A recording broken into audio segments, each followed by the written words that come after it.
Chiba Insider. Intéressons-nous aujourd'hui à un entretien avec Chiba Reiko, paru dans le premier numéro du magazine Neo Geo Freak, daté du 20 mai 1995. Avant de devenir l'égérie de la Neo Geo CD, Chiba Reiko, né le 8 janvier 1975, avait déjà entamé une carrière dans le show business, enchaînant les rôles d'idoles, de mascottes et d'actrices, notamment dans une série intitulée Kyoryo Sentai Zyuranger, ainsi que dans diverses publicités. Chiba Reiko, surnommée Chiba Lei, a connu une enfance difficile marquée par des violences domestiques.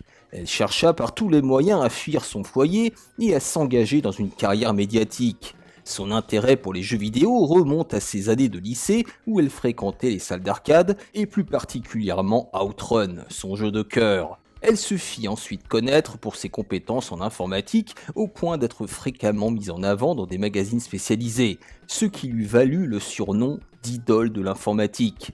Elle ne cache pas que ses épreuves de la vie lui ont forgé son caractère, ce qui transparaît dans ses rôles et plus tard dans son engagement politique à l'extrême droite, au sein du mouvement nationaliste Volonté de la Nation.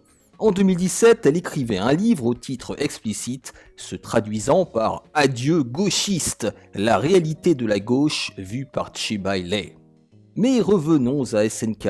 Reiko Chiba a débuté sa collaboration avec le constructeur en 1994. Elle s'est notamment rendue au CES aux États-Unis en janvier 1995 pour présenter Shin Samurai Spirits devant des journalistes internationaux. Outre ce travail de représentation, elle a participé à plusieurs tournages pour SNK, d'abord dans la publicité de Shin Samurai Spirits qui a été tournée à Hawaï, où, soit dit en passant, elle a dû être hospitalisée. Mais c'est probablement son rôle de fille insolente dans les spots publicitaires de la Neo Geo CD qui l'a rendue populaire, avec des scènes pouvant faire écho, intentionnellement ou non, à son enfance. Pour promouvoir le lancement de la Neo Geo CD, SNK organisa des événements d'envergure nommés Neo Geo CD Live Tours, proposant des bandes de jeux, des concours de cosplay et des tournois. Enfilant sa casquette de représentante de la marque, Reiko Chiba y a joué un rôle actif. C'est donc lors de la 3e édition de cet événement annuel qu'elle a été interrogée par le magazine Neo Geo Freak, récemment créé. Bien que cet échange sorte quelque peu de la thématique des jeux vidéo, il permet de retranscrire l'atmosphère d'une époque charnière où tout semblait encore possible pour SNK. En témoignent les moyens engagés pour soutenir sa nouvelle console. Le Neo Geo CD Live Tour numéro 3 s'est achevé et c'est maintenant le moment de se reposer pour la charmante Reiko Chiba. Lorsque l'on parle de la Neo Geo, on pense à Chiba Lei, et quand on parle de Chiba Lei, on pense à la Neo Geo, à tel point qu'elle est désormais solidement établie comme le visage de la Neo Geo. Cette fois, nous avons interrompu son repas pour tenter de réaliser une interview spéciale. Question. Maintenant que le Neo Geo CD Live Tour 3 est terminé, pourriez-vous partager vos impressions? Réponse. Eh bien, je pense que c'était plutôt une bonne édition. Quand vous jouez contre des gens qui ont réussi à battre 10 adversaires de suite, vous avez le sentiment que tout le monde, et vous inclus, a progressé par rapport aux 2 éditions précédentes. Et il me semble que l'écart entre les bons joueurs et les autres se soit creusé. Question. Qu'est-ce qui vous a marqué lors de cette tournée? Réponse. Probablement la partie cosplay. Des hommes déguisés en maille et Nakululu, la bise à Zenji, et des filles vêtues en maille avec des tenues très exposées. Je pense par exemple à cette fille qui ne cachait que 20% de sa poitrine. C'était assez remarquable. Et puis il y a eu cet incident lors du concours où l'enthousiasme était si grand que le Kuroko de Nagoya est tombé de la scène. J'ai été vraiment surprise, je pensais qu'il s'était blessé. Et puis c'était bien de pouvoir communiquer avec le public. Je suis même devenu ami avec une équipe de filles qui a participé au concours de cosplay à Nagoya et à Osaka. Elles m'ont même transmis des photos. Mais surtout, j'ai été vraiment surprise de voir qu'il y avait beaucoup de gens qui se déplaçaient d'un lieu à l'autre pour l'événement. C'était impressionnant. Question. Comment s'est déroulé le planning? Réponse. Sans difficulté. La plupart du temps, je me rendais directement sur les lieux de l'événement le jour même pour me produire. Il y avait une sorte de rotation. À Sapporo, puisque j'avais eu un jour de congé la veille, j'ai pu faire un peu de ski. Et le jour de l'événement, je suis allé directement de la station de ski à la salle. Question. Vous n'avez pas eu de répétition la veille? Réponse. Je ne participe pas aux répétitions la veille, parce que si vous répétez, cela devient trop formel et on perd en spontanéité.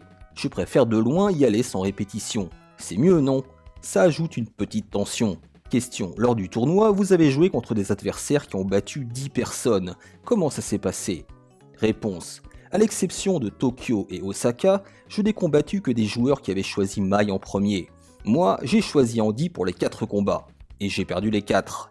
Je n'avais pas joué à Fatal Fury 3 avant le tournoi. Pendant la tournée, j'ai juste eu l'occasion de m'entraîner avec le meilleur joueur. Je ne suis pas doué car je ne joue pas assez, mais si je m'y mettais vraiment, je pourrais certainement devenir meilleur. Question. Vous avez quand même résisté contre de redoutables adversaires, n'est-ce pas? Réponse. Je suis plus forte dans Fatal Fury Special. Dans le 3, Andy a perdu son Sonic Split. Si je l'avais eu, j'aurais pu gagner. J'aimerais m'améliorer rapidement en jouant davantage. Mais mon plus gros problème est probablement ma défense. Je suis toujours à l'attaque et je ne défends pas vraiment. Question. Pourquoi avoir choisi Andy comme personnage? Y a-t-il une raison particulière? Réponse. C'est tout simplement parce qu'il est blond.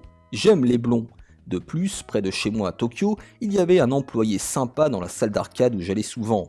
Et quand Fatal Fury 2 est sorti, je lui ai demandé quel personnage utiliser et il m'a recommandé Andy. C'est cette personne qui m'a appris à utiliser Andy. C'était il y a environ 2 ans. Ah, mais maintenant cette salle d'arcade n'existe plus. C'était comme si ce choix était lié au souvenir de ce lieu. Depuis lors, je n'ai utilisé que Andy. Question. Qu'avez-vous pensé de Fatal Fury 3 après y avoir joué réellement? Réponse. Avec la ligne d'esquive et le petit saut, il est assez facile d'éviter les attaques. En regardant les gens jouer sur scène, j'ai eu le sentiment que le jeu était bien maîtrisé.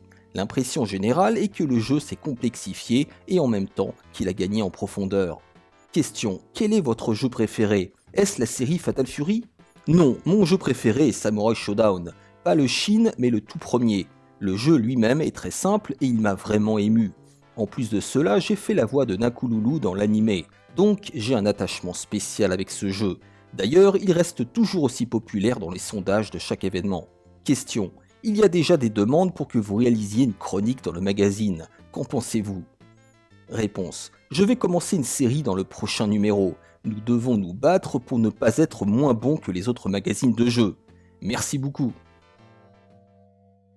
Aussi futile que puisse paraître cet entretien, j'ai trouvé intéressant de mettre en lumière une personnalité originale, une femme incarnant à la perfection l'image de SNK en marge des conventions publicitaires habituelles. De plus, ses contributions diverses, allant du show business à la politique, en passant par les jeux vidéo, reflètent le parcours d'une femme aux convictions fortes. Bref, je l'aime.